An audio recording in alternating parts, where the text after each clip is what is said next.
দর্শনার এবছরের দুর্গাপুজোটা বিশেষ, তার কারণ বিয়ের পরের প্রথম দুর্গাপুজো। কি উপহারই বা দিলেন দর্শনাকে সৌরভ, সব কথাই খোলসা করলেন অভিনেত্রী দর্শনা বণিক। আপনাদের সবাইকে স্বাগত সিনে গসিপে। বিয়ের আগে সেভাবে ঠাকুর দেখা হয়নি দর্শনার সঙ্গে সৌরভের, তবে এই বছরটা একসঙ্গে সিঁদুর খেলা, অঞ্জলি দেওয়া, দেবী বরণ থেকে শুরু করে ভোগ খাওয়া সবটাই সারতে চান অভিনেত্রী। শ্বশুর বাড়ি বাপের বাড়ি মিলেই এবছরের দুর্গাপুজোটা কাটাবেন অভিনেত্রী, জানালেন সংবাদ মাধ্যমে। দর্শনা আর সৌরভ একসঙ্গে দুর্গাপুজো কাটাবেন, ঠাকুর দেখতে যাবেন, এরকম অনেক পরিকল্পনা তো রয়েছে। তবে এবছরের পুজো সম্পর্কে বিস্তারে বললেন অভিনেত্রী। তার কথায়, পুজো এমন কাজই হাতে নিয়েছি যাতে বিকেলের মধ্যে ফ্রি হয়ে যায়। এর কারণ পরিবারের সকলের সঙ্গে সময় কাটানোর মজাই আলাদা।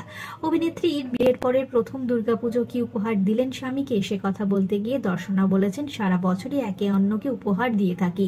সৌরভ নিজের জন্য একটা জামা কিনলে আমার জন্য 4টে কিনে আনে। বিয়ের পরের প্রথম দুর্গাপুজো একসঙ্গে কাটাবেন তারা। শাড়ি, পাঞ্জাবি একে অপরকে উপহারও দিয়েছেন।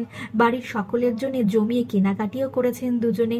ভিড় ঠেলে ঠাকুর দেখতে যাবেন কিনা সে বিষয়ে এখনো শিওর না অভিনেত্রী, তবে নবমীর দিন ভালো কোথাও খেতে যাবেন তারা, সে কথা খোলসা করলেন দর্শনা বণিক। অভিনেত্রী জানিয়েছেন, পুজোর লাস্ট মিনিট প্ল্যান সম্পর্কে সে এক কাণ্ড।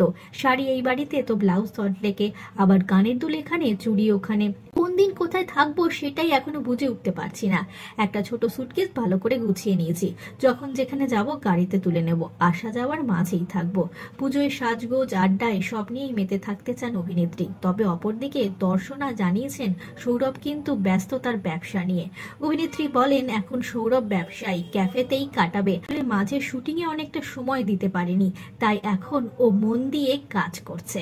বন্ধুরা, দর্শনা সৌরভ এবছরের দুর্গাপুজোটা কেমন কাটান সেই সমস্ত আপডেট নিয়ে আমরা হাজির হব আপনাদের কাছে। বিনোদন জগতের আর অনেক খবর জানতে জুড়ে থাকুন আমাদের সাথে। আমরা হলাম সিনে গসিপ, জুড়ে থাকুন আমাদের সঙ্গে, সাবস্ক্রাইব করুন আমাদের এই ইউটিউব চ্যানেলটি।